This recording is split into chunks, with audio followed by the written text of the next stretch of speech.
You arrive on Earth unable to hold up your own head. You cannot walk. You cannot cling. You cannot even move away from your own waist, next to almost any other newborn mammal. You look unfinished.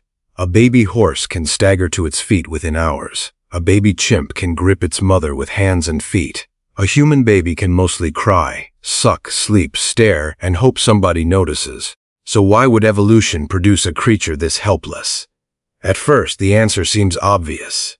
Your brain is too big, your mother's pelvis is too narrow, so you had to be born early, before your head became impossible to deliver. Simple, but human evolution almost never fits into one simple sentence.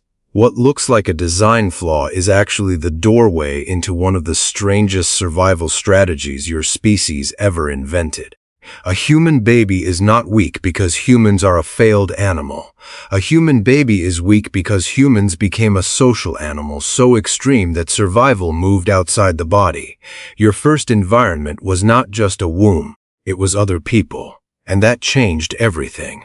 Start with the problem. A newborn human has a large head, but a very immature body. The neck muscles are weak. The limbs are poorly controlled.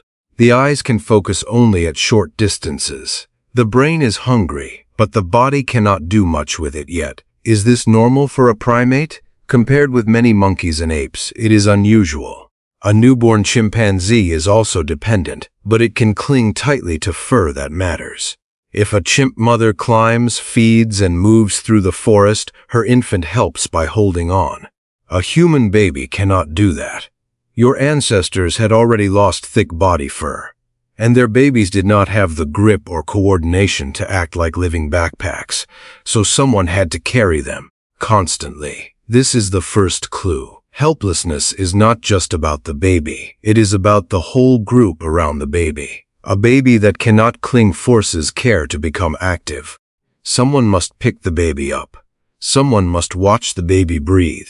Someone must respond to cries, clean the body, share food with the mother, and protect the child while the mother's hands are busy. Who could afford that? For a long time, one famous explanation dominated the story. Anthropologists Karen Rosenberg and Wenda Trevathan helped explain how human birth became difficult because your species combined two unusual traits. Humans walk upright on two legs, which reshape the pelvis. Humans also grow large brains, which enlarge the infant head. The result is a tight, twisting birth canal, a narrow passage through the bones of the pelvis. That is why human birth often needs help. But does that alone explain why babies are born so immature? Not completely. Holly Dunsworth and her colleagues challenged the simple version with a different idea called the energetics of gestation and growth. That means pregnancy ends not only because of head size, but because the mother's body reaches a metabolic limit.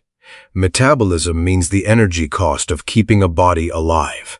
Late in pregnancy, a human fetus is growing fast, and the mother's body is already working near an intense energy ceiling. At some point, continuing pregnancy inside the body may become more costly than moving the baby outside and feeding it with milk, hands, and help. So birth is not just an escape from a narrow pelvis. It is an energy handoff. This changes the picture. Your baby brain does not stop growing at birth. It explodes after birth. A large part of human brain growth happens while the baby is already in the social world. Hearing voices, seeing faces, being touched, carried, fed, and soothed. In other words, the outside world becomes part of brain development. Could helplessness be useful? That sounds backwards. A helpless baby should be more vulnerable. It cannot run from predators, it cannot find food, it cannot regulate temperature well. It wakes others at night. It is loud at exactly the wrong moments. In a world with hyenas, leopards, cold nights, hunger, and injury, this seems like a terrible plan. So why did it not disappear? Because the plan was never baby versus world. The plan was baby plus tribe versus world. Sarah Blaffer Hurdy, an anthropologist and primatologist, argued that humans became cooperative breeders. Cooperative breeding means children survive through care from more than one person.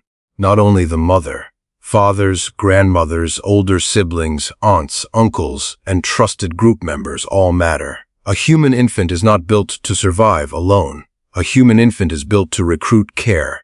Look at the baby from this angle. The huge eyes are not just cute. The crying is not just noise. The reaching hands, the gaze, the tiny mouth, the sudden smile, and the panic when left alone are all signals. They pull adults closer. They train attention. They make the group respond. A baby is helpless, but not passive. The baby is a social alarm system with a face.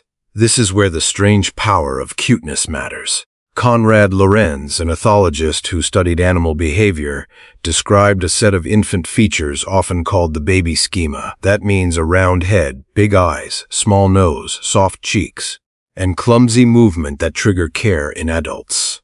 Human babies take this to an extreme. They look like unfinished people, and that unfinished look changes adult behavior. You do not simply notice a baby. Your brain reacts to a demand. Now reconstruct a day deep in your past. You are born into a small band of foragers.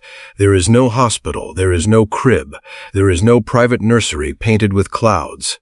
There is a fire, bodies, smoke, insects, animal skins, digging sticks, stone tools, and the sound of adults talking in the dark. Where does a helpless baby belong in that world? The answer is close, very close. The baby is carried against skin. The baby hears breathing, footsteps, chewing, laughter, warning calls, and lullabies before language is fully understood. The mother feeds the baby. But she is not the only world the baby knows. An older child makes faces. A grandmother holds the baby while food is prepared. Another adult watches while the mother sleeps. The group becomes a moving nest. This kind of care leaves traces in living hunter-gatherer societies.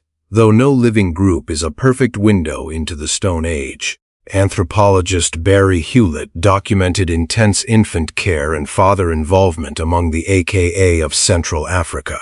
James McKenna studied infant sleep and the close nighttime contact common in many cultures. These examples do not prove that every ancient family lived the same way. They show that human babies are deeply adapted to constant social presence. What would a baby expect after hundreds of thousands of years in arms? Not silence, not isolation, not a separate room, not long hours without touch. The ancient human baby expected bodies nearby, because nearby bodies were safety. A cry in that world was not manipulation. It was survival communication. A baby left alone could become cold, hungry, frightened, or vulnerable. So the nervous system learned a simple rule. Separation feels dangerous.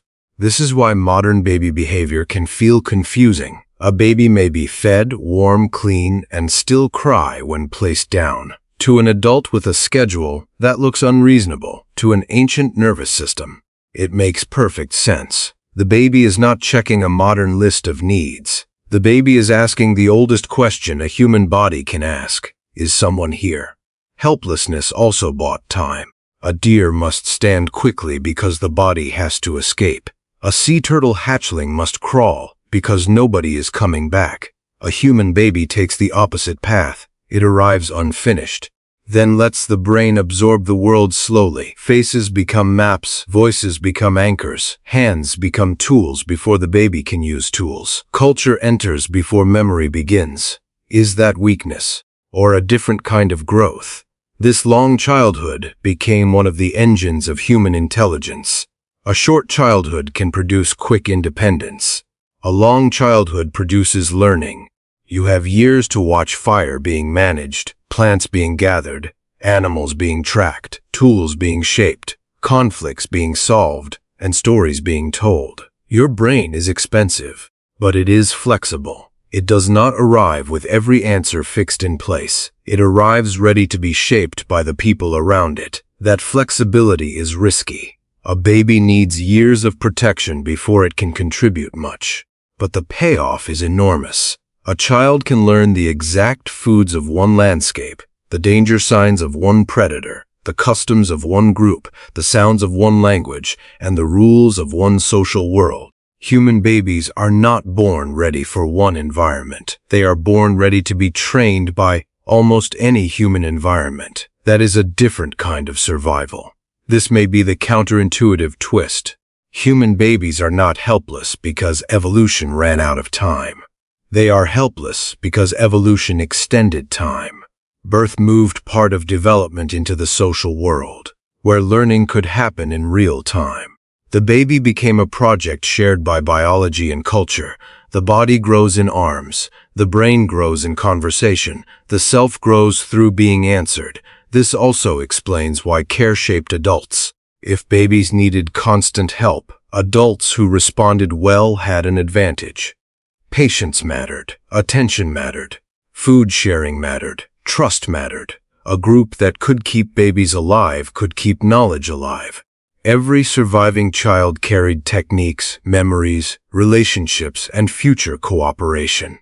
The helpless baby was also the future archive of the group. Think about the cost to mothers.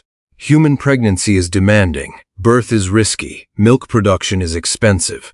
A mother carrying a baby cannot always gather, run, dig, climb, or defend with the same freedom. Without help, human childhood would be crushing. With help, it becomes possible. This is why the helpless baby points to a bigger truth about your species. Humans did not evolve as isolated parents with isolated children.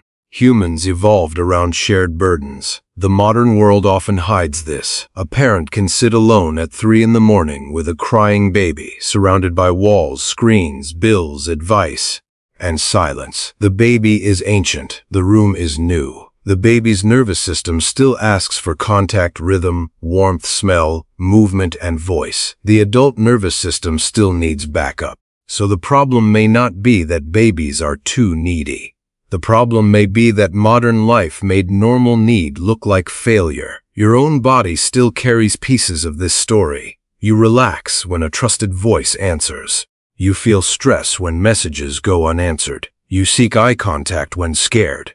You want someone nearby when sick. You may be grown, but the old rule has not vanished. Safety is social.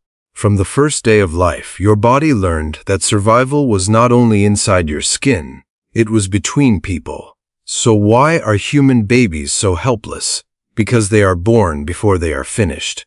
Because the human brain grows after birth. Because mothers have energy limits. Because upright walking and big heads made birth complicated. Because learning became more valuable than instant independence. But most of all, because your species turned care into a survival system. The baby that cannot walk makes the group gather. The baby that cannot cling makes arms important. The baby that cannot speak makes faces, cries, and touch powerful. The baby that cannot survive alone teaches the oldest human lesson before words exist. You are not meant to begin alone. You arrive on Earth unable to hold up your own head, and that is not the failure of being human.